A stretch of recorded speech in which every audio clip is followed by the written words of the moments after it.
कि मंदिर जाओगे तो अस्पताल जाने की जरूरत नहीं पड़ेगी। अभी लक्ष्मण भाई बार बार इस बात का जिक्र कर रहे थे कि मैं बीजेपी को बड़ी ईमानदार पार्टी मानता हूं, क्योंकि वो झूठ नहीं बोलती। आप गलत कह रहे थे कि वो झूठ बोलते, वो झूठ नहीं बोलते। उन्होंने बिल्कुल सच कहा, उन्होंने बिल्कुल सच कहा कि जो राम को लाए हैं हम, मतलब राम थे नहीं, हमें लाना पड़ रहा। और अगर अब पत्थर की मूर्ति में प्राण डालने पड़ रहे हैं, तो जो पूरे उत्तर प्रदेश में, पूरे देश में पहले से जो राम मंदिर है, मतलब उनके राम में प्राण नहीं थे।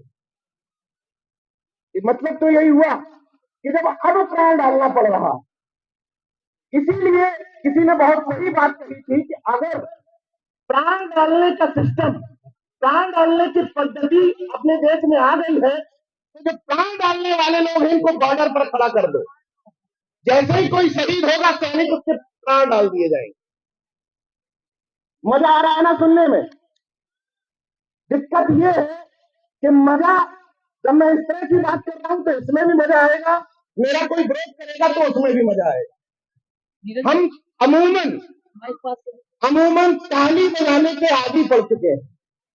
मैं एक ही निवेदन करता हूं इस मंच से कि अगर ये सारी बातें आप पहले से समझ रहे हो तो इनको अपने घर में अमल में लाना, सहमति में सिर नहीं हिलाना है, अपने घर में भी अमल में लाना है।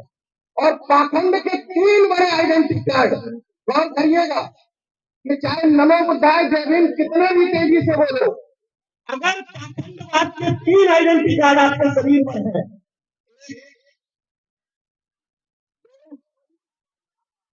और ये 3 गुलामी के निशानी अगर आपके शरीर पर है, तो आज के बाद नमो बुद्धाय और जय भीम बोलना बंद कर दे,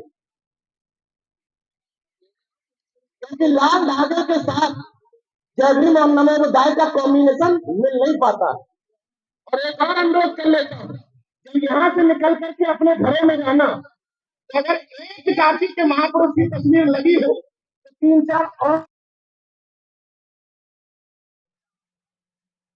क्योंकि हम यहाँ बहुजन बनाने के लिए आए, और बहुजन तब बनेगा जब कोई आपके घर में घुसेगा और सामने में तस्वीरें दिखेंगी, आदमी कंफ्यूज हो जाएगा कि मानता किसको।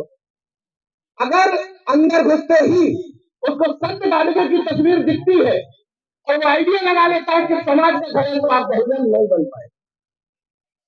अगर पेरियाल लड़ाई की तस्वीर से वो समझ जाता है कि घर किसका है, तो आप बहुजन नहीं बन पाए। ये क्रॉस करने का वक्त है। इसलिए जब ब्रिगेन भाई से मेरी बात हुई थी तो मैंने कहा याद रखना, कभी भी अपने पुरखों की जयंती मनानी है तो महामना रामपुर शर्मा की जयंती पर मुख्यमंत्री कभी नहीं रखना चाहिए, और पेरियाल लड़ाई की जयंती पर मुख्यमंत्री यादव करेंगे, तब ये बहुजन डेवलप हो पाएगा। अमूमन हम, और वही हाल राजनीति में भी है, सामाजिक न्याय सबको चाहिए, बहुजनवाद सबको चाहिए, मगर सामाजिक न्याय और बहुजनवाद घुमा फिरा करके अपनी जाति के नेता में ही चाहिए। आज ये तमाम परिस्थितियों के बावजूद बहुजन क्यों नहीं बन पा रहा? वजह यही है कि नीतीश कुमार पलटी मारेंगे तो कुर्मी बुद्धिजीवी की जिम्मेदारी है कि उनको गिरफ्तारी करेगा, बताएगा कि नीतीश कुमार पलटी न मारते तो ये हो जाता। ओम प्रकाश राजभर पलटी मारेंगे तो राजभर बुद्धिजीवी की जिम्मेदारी है, तो वो बताएगा कि पलटी न मारते तो ये हो जाता। मतलब बुद्धिजीवी भी अपने अपने हिस्से का काम उठाए हैं। कैसे? अखिलेश यादव से कुछ गड़बड़ी हो तो यादव बुद्धिजीवियों की जिम्मेदारी है, तो बताओ कि अखिलेश जी ने ऐसा क्यों किया। अगर बहन जी गठबंधन में शामिल ना हो तो जाटव समाज के बुद्धिजीवियों की जिम्मेदारी है कि बताओ तो बहन जी ऐसा क्यों नहीं कर रही। मतलब बुद्धिजीवियों ने अपनी अपनी जाति के नेताओं का ठेका उठा रखा है, इसलिए बहुजन नहीं बन पा रहा। असली बहुजनवाद ये है कि हम मुक्त कंठ से जो सही कर रहा है उसकी तारीफ करें। उंगली इसलिए नहीं है कि मंच पर है, अपने दिल पर हाथ रख करके पूछिएगा कि जब भी किसी के साथ नाइंसाफी हुई, चंद्रशेखर आजाद खड़ा हुआ या नहीं खड़ा हुआ? सोच करके बताइए। चंद्रशेखर भाई अच्छे से ये बात जानते हैं कि मुझे कोई गलत लगेगा तो मैं आलोचना भी करूंगा, लेकिन ये वक्त का तकाजा है कि लड़ने वाले का साथ दीजिए। जब तक ये खोजते रह जाओगे कि हम सब तारीफ करेंगे, जब हमारी जाति वाला आएगा, हमारी पार्टी वाला आएगा, तो ऐसे ही आगे खत्म होते चले जाओगे। मैं बार बार अपील करता हूं कि हमारा काम वोट और नोट मांगना नहीं है, स्पेशली हमारा, क्योंकि हम पत्रकार हैं। फिर भी हमारा काम सांस्कृतिक परिवर्तन करने का है, और सांस्कृतिक परिवर्तन के लिए लड़ाई से लेकर के, चाहे संतराम बी प्रजापति रहे या बाबा साहब, सबसे बड़ा सूत्र उन्होंने बताया था अंतर जाति विवाह, इंटरकास्ट मैरिज। हैरत की बात देखिए, जो जाति जो जाति व्यवस्था में सबसे नीचे पायदान पर खड़े हैं, वो भी कहते हैं कि हम उस जाति में शादी नहीं करें। लक्ष्मण भाई इस बात का उदाहरण बने, ओबीसी समाज से आते हैं, इसी वर्ग में उन्होंने शादी की, महानता का काम नहीं किया, लेकिन एक नजीर पेश की है कि हम इंटरकास्ट मैरिज की बात करते हैं तो हमने करके दिखाया। हम लोग मंचों से इसलिए बोल पाते हैं कि मेरे घर पे आना लखनऊ में भूत और भगवान दोनों का प्रवेश वर्जित कर रखा है, और मेरी पत्नी ने, और शायद लक्ष्मण भाई की पत्नी ने, और हमारे चंद्रशेखर भाई के यहाँ भी यही होगा, कभी बात नहीं हुई पर इसकी कंफर्म नहीं हूँ, ऐसा ही होगा। हमारे यहाँ टॉप अप रिचार्ज नहीं किया जाता है 1 साल वाला। टॉप अप रिचार्ज समझ रहे हैं ना? मैंने 1 साल का टॉप अप होता है, 1 साल का 14 रखो, 1 साल चलेगा, फिर अगले साल फिर टॉप अप करना है। तो अगर ये टॉप अप रिचार्ज आपके घर में हो रहा है तो किसी को भी गाली दो, कुछ परिवर्तन नहीं आने वाला।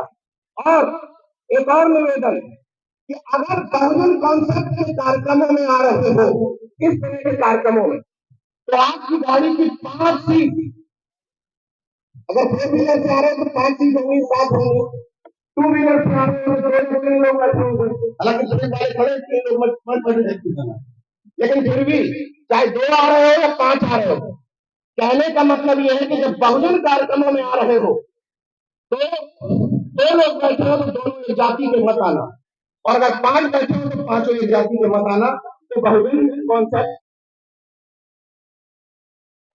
कि जिनके खिलाफ हमारी लड़ाई है वो मेरे जैसे व्यक्ति को भी ट्राई मारने में गुरेज नहीं करते, लेकिन हम बगल में अगर कोई व्यक्ति जरा सा किसी का दूसरे कार्यक्रम में चला गया, इनको बुलाने का कोई मतलब नहीं, बुलाना दूसरा, हम ट्राई मारना बंद कर देते हैं। आज के बाद यहाँ से कुछ भी शपथ लेकर जाना या ना जाना, एक शपथ लेकर के जाना कि अपने इर्द गिर्द जिस भी मोहल्ले में रहते हो, वहां जो भी बहुजन समाज का घर होगा, उस घर पे जाकर के ट्राई जरूर मारो। ये शपथ लेकर के जाना यहाँ, और ट्राई क्या मारना है? एक बार भी शर्मा जी से कहोगे कार्यक्रम में चलो, एक बार प्रजापति जी से कहोगे, एक बार चौरसिया जी से कहोगे, एक बार निषाद जी से कहोगे, हो सकता है रजक समाज का व्यक्ति एक बार कहने में कार्यक्रम में ना आए, लेकिन ट्राई मारते रहना है। 1 बार, 2 बार, 3 बार, 4 बार, 5 बार, निश्चित तौर पर जब 10 बार कहोगे तो चुपचाप आपकी गाड़ी में बैठ के कार्यक्रम में आ जाए, और जब आ जाएगा तो फिर परिवर्तन भी दिखाई देगा। दिल पर हाथ रख करके बताना कि जिनके खिलाफ आप अपनी लड़ाई मानते हो, वो गांव में चावल लेकर आए थे कि नहीं आए थे? आए थे? कोई आपके घरों में संविधान की प्रस्तावना लेकर के आया है? नहीं आया ना? सोच लो लड़ाई कहां पर, सोच लो लड़ाई कहां पर है। इसलिए किसी के भरोसे मत रहना, हमें खुद अपनी ताकत बनना है, और अपने बीच में से योद्धा तैयार करने, अपने बीच में से। आज के बाद एक कर लो कि हम किसी के भरोसे न रह करके भी अपने मोहल्लों में बहुजन कॉन्सेप्ट डेवलप करेंगे। हर उस व्यक्ति को ट्राई करेंगे जो बहुजन समाज से आता होगा। इतना तो कर सकते हैं, कर सकते हैं ना? इतना नहीं कर सकते? करेंगे ना सब लोग? आज के बाद यहाँ जाने के बाद मोहल्ले में जितने लोग होंगे सबको जोड़ने का प्रयास करेंगे ना? करेंगे।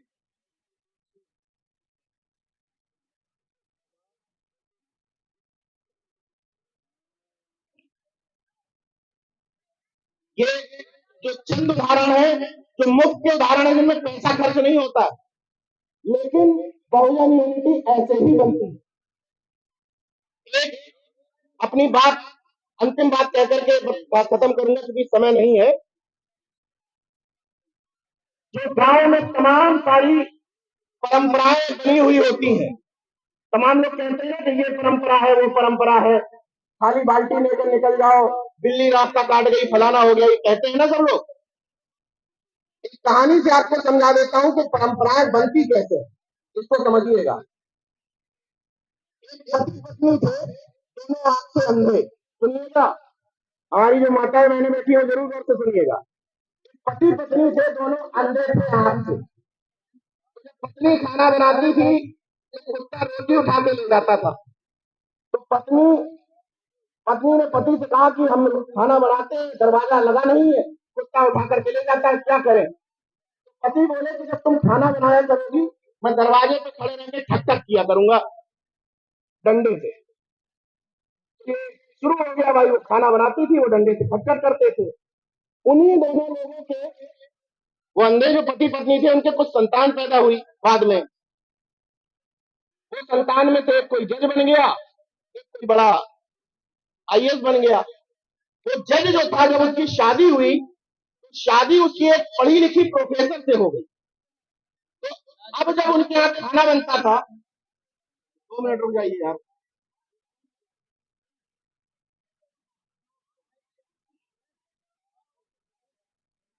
फिर जब उनके यहाँ खाना बनता था, तो उनके यहाँ भी ये शुरू हो गया कि जब पत्नी खाना बनाती थी, प्रोफेसर पत्नी, तो जो जज पति था वो कहता था, दरवाजे पर खड़े रहकर खटखट करता था।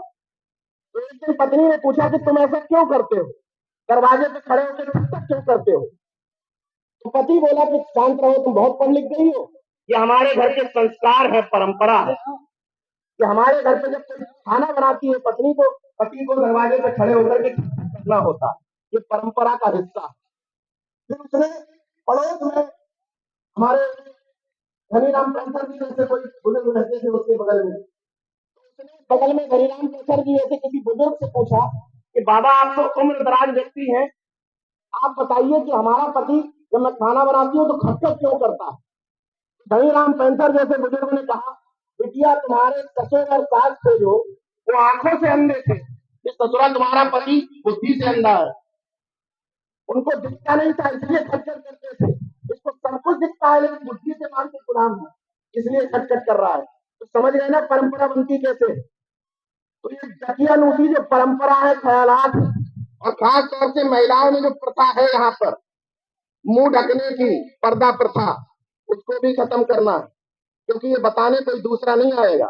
आरएसएस के लोग आपके घर में कहने नहीं आते हैं, एक महिला नीचे बैठेगी तो दूसरी ऊपर ऊपर बैठेगी, जेठानी नीचे, देवरानी ऊपर, ननद नीचे, फलानी ऊपर।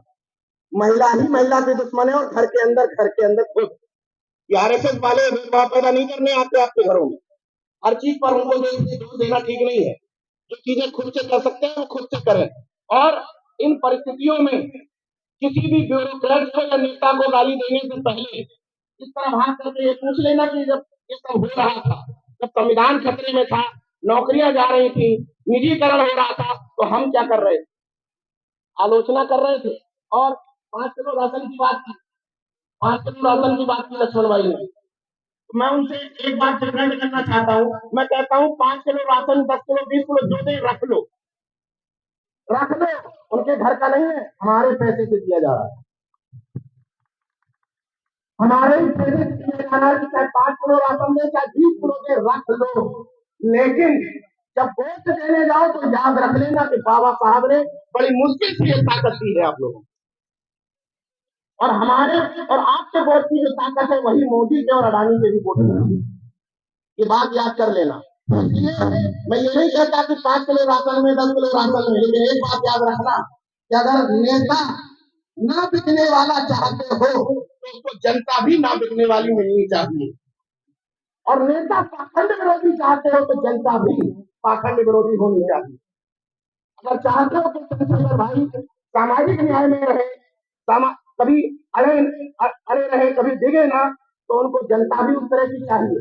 अब चंद्रशेखर भाई को फोन करोगे 10 बार, तो कहेंगे क्या? बस अंतिम लाइन के साथ बात खत्म कर देता हूं, क्योंकि उनको जाना है। इस मंच की तरफ से, इस पूरे कार्यक्रम आयोजकों की तरफ से एक बात कहना चाहता हूं कि अभी तो परिंदे शुमार करना है, अभी तो परिंदे शुमार करना है, फिर हम मिलकर बताएंगे शुमार करना। अभी तो परिंदे शुमार करना है, फिर हम मिलकर बताएंगे कि शुमार करना है। बड़ा गुरूर है पाखंडियों तुझे, मगर हम अर्जकवादियों को, अम्बेडकरवादियों को जिद है कि दरिया को पार। जय विज्ञान, जय संविधान, नमो बुद्धाय, जय भीम, जय जगत, जय विज्ञान, जय संविधान। धन्यवाद।